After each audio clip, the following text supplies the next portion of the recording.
Hi guys, it's Real Talk with Tracy.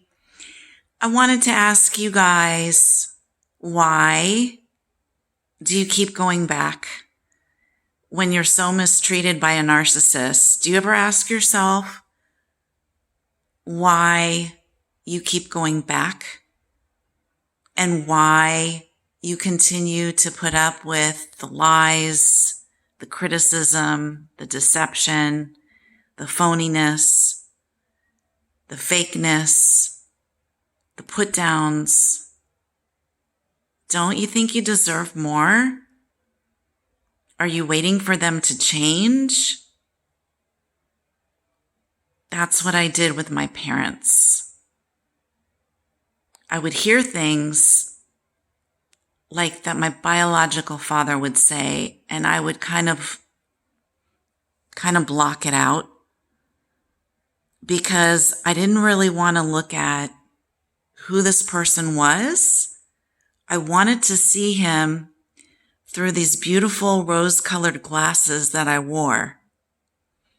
I wanted to believe that he was this amazing man,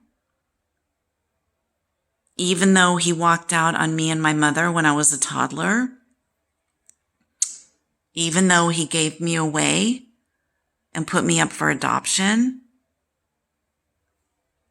even though when he comes back into my life, he doesn't want to acknowledge my birthday, like with a card or even a little tiny gift. There's so many signs, and I just kept thinking I would be juggling all that goodness I have up in the air and that he would see it.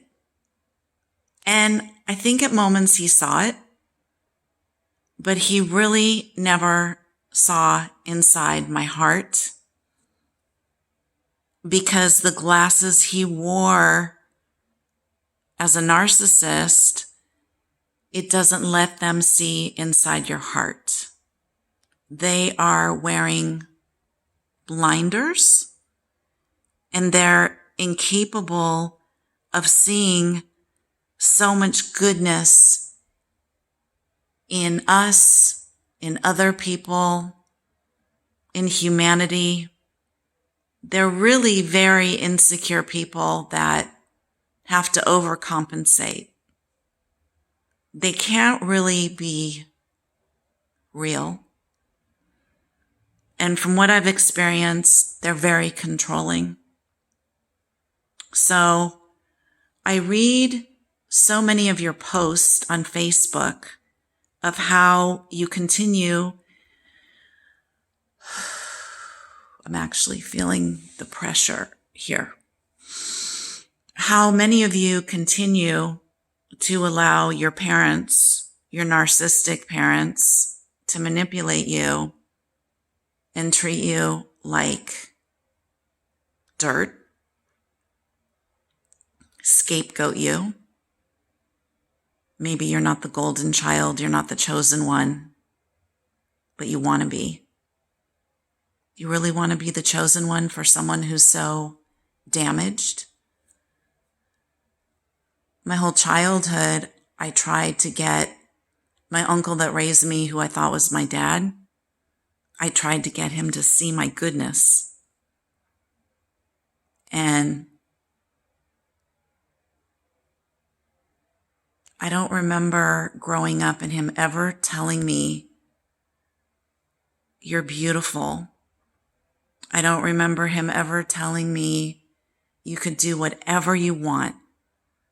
The world is your oyster. All you got to do is work hard, kid, and you can get whatever you want." He never said anything like that. I remember him belittling me. I remember him calling me fat. "You're a pig. You're never going to amount to anything. You're lazy." I remember him physically pushing me to the ground and me getting really upset as a toddler and going like this. And he would do this and he'd be like laughing. he just would be standing over me, laughing and pushing me to the ground. And I would try to get up again. And I would be doing this. And he would be laughing at me going, oh, it's so funny you're doing this. And tickling me to the point of screaming and yelling and hitting him. And he was bigger than me. And he would just laugh at me. I remember him telling me one time I was beautiful. The night I got married to my husband. I think that was the time I remember my father saying, you know, you're beautiful. But I remember so many other times him saying how I was going to amount to nothing, how I was stupid. I was a highly gifted child. I had dyslexia, so I had a learning disability, but my IQ as a child was tested and it was 142. And he was always telling me how stupid I was. You don't know how to spell. Your grammar's poor. You're lazy. I had an autoimmune disease. I was tired. Did they ever think about taking me to the doctor to find out why I was sleeping so much? No. I was the butt of his jokes, and it was very, very painful. And I see that you guys are going through the same thing. You know, when you see your mother or your aunt or your father or your uncle or that certain person at your family at Thanksgiving, even if you've lost weight, they're going to be making side comments like, oh yeah, I heard you lost weight. Well, your ass is still kind of big. Really? What business is that of yours? And that's only your opinion. I remember one of my uncles who I absolutely loved and adored. It was my biological father's brother. He was very visual, as men are. And he was like in the in crowd. He hung out with a lot of movie stars, and he had his own business where he sold insurance. I remember him at my grandmother's funeral coming up to me, and I remember him looking at me.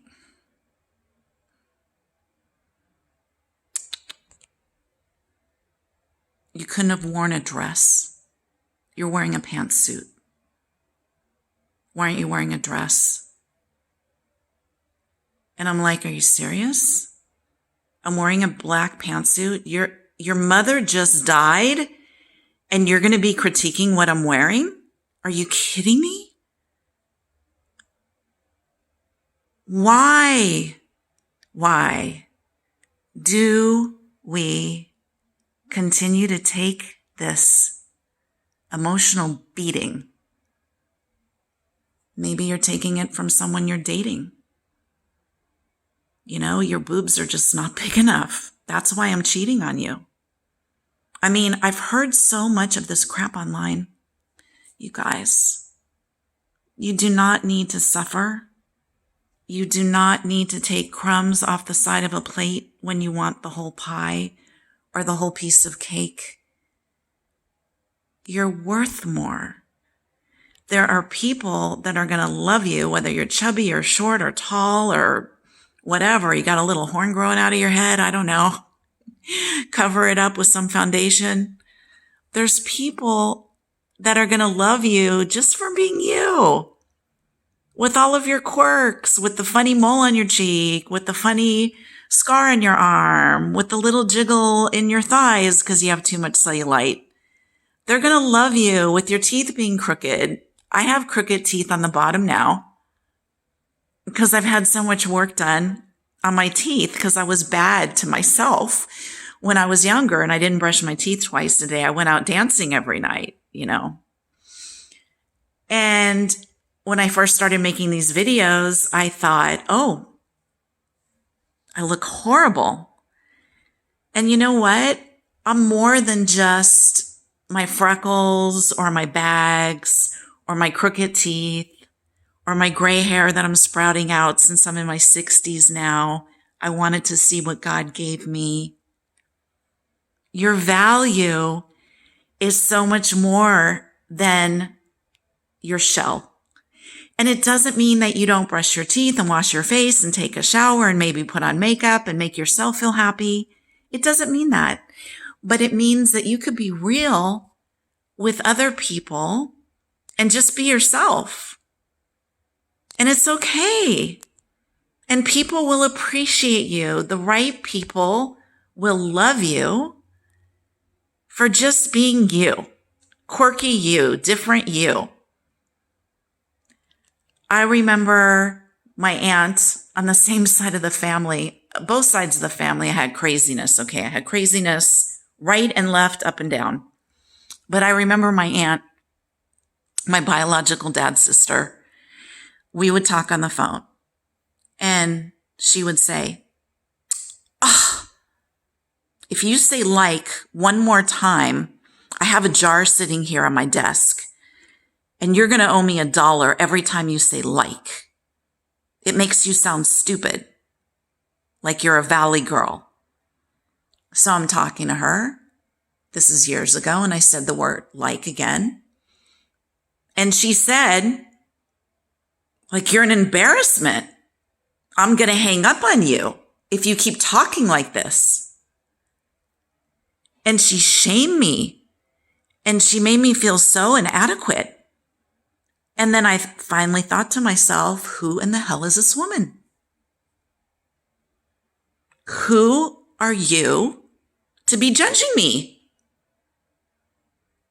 I don't want anything from you. There's nothing that you possess, not even if it was $5 million, that I would want from you. And I don't need to kiss up to you like the rest of the family does, to be in your good graces and continue to be abused by you. Why?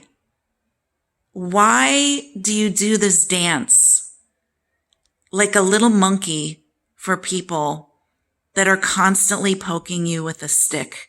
It's like you're a bear in the cage and they're just constantly poking you to see what kind of reaction they're getting. I remember one of my relatives went to see her. And she said to her, "I have this gorgeous bracelet I want to give you." And my female relative said, "Oh, no, you don't have to do that for me." "Oh, but I want to. I want to give you this. It's so beautiful. It's like gold. It has diamonds. But I don't know if it's going to fit you." Because the relative I'm talking about was chubby. So she pushed her to go to her room with her and to try on this bracelet. And my female relative kept saying, "No, it's okay. Yeah, you don't need to give me anything." "Oh, but I want to. I really want to, but I just don't think it's going to fit you. But if we try it on and it does fit you, I'm going to give it to you." So my female relative goes upstairs, puts out her wrist. My aunt puts on the bracelet. And to my aunt's surprise, oh, wow, it fits you. And my relative says, "Oh, it fits me. Oh, look, it's so beautiful. I love it. I love this bracelet. Thank you, Auntie." And she says, "Oh, no, you'll get it after I die." She said, "I thought you said if it fit me, I could have it." She goes, "Well, I didn't mean right now." And these are the games these people play. They put the carrot. They like to see you dance on hot coals. There is nothing that this person can offer me that will make me do that little dance anymore. I won't even have a conversation with her on the phone anymore. I told her a long time ago, I am done with you. And she was in shock. What do you mean? I'm done? I loved you at one time, but you treat people horribly. You are a very mean woman, and you know you are. And other people may put up with it. Maybe they're hoping to get in your will. Frankly, I don't give a shit. So I won't put up with it. I share these stories with you guys because I've been through the ringer. I have had so many narcissists on both sides of my family, and they have beat me down for years, and I am not putting up with it any longer. And what I want to say to you is, you are worth so much more. You are a beautiful person, and God loves you. And there is no reason you need to put up with this. You set a framework and a boundary if you want to keep these people in your life for whatever reason. And when they cross over that boundary, that's it. Show them the door. I'm looking at a door over there. Show them the door. Open the door. Here it is. What's that? That's the door you're going to walk through as you kick them in the ass as they walk through the door and you close the door. Bye. I had given my uncle, adopted father, so many chances, and he continued to say horrible, disgusting, belittling things to me. And the last time it was it. I let him back in my life, in and out, in and out, in and out. He came back, apologized. I'm apologizing for what? What are you apologizing for? I don't know. All the times I was bad to you. Well, do you want to name them off? Should we go through them? You know, he wants to go and die and not feel any kind of guilt, even though he has no belief in God. Okay. So I forgave him. He called me on a Jewish holiday, begging my forgiveness. Then he wanted back in my life. And then he pretty much verbally shit on me. And I said, I'm done. He said, do you know what I'm going to get your husband for Christmas? No, Dad, what is that? I'm going to get him a gorgeous 25-year-old blonde with long legs. Think he'd like that? And I said, you know what? No, because he's nothing like you. He's a good man. He's not a cheater. And I don't think he would like that. And I don't appreciate you saying things like that to me. Stop demeaning me. You've been doing this my entire life. He hangs up the phone. What the hell is this asshole? I call him back and he says, what's wrong with you? You know my sense of humor. What's wrong with you? You're so sensitive. And I said, you know what? Getting to be older and being with your spouse for almost 40 years and getting older as a woman is really hard. And I don't need you making cracks about getting my husband a 25-year-old girlfriend. That's disgusting. And you know what? I'm done. You just killed our relationship. Again, how many times? How many times? How many times do I take this person back into my life? And the answer is 0. If I find him on the street, I'll put him in a homeless shelter. He made some crack about having a third bedroom in our house. I'm like, you have to be kidding.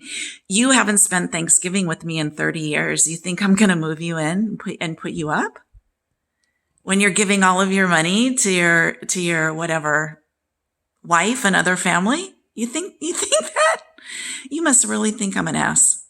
Anyway, you guys, I'm sending you lots of love and support. Be strong. Go on meetup.com. Meet new people.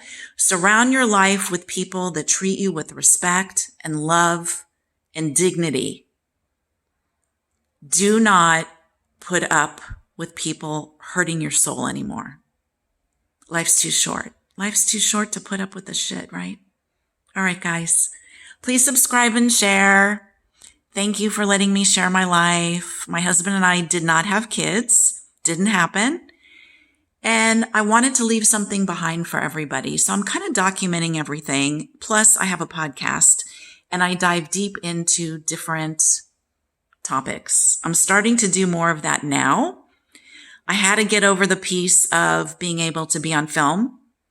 And I do that now. And most of the time I'm not wearing a stitch of makeup because my worth isn't just my mascara or my lipstick or straight teeth.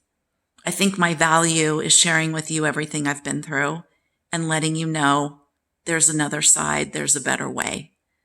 Your life can be wonderful. Okay, guys. See you soon. Praying for peace for the whole world. The whole world. Amen.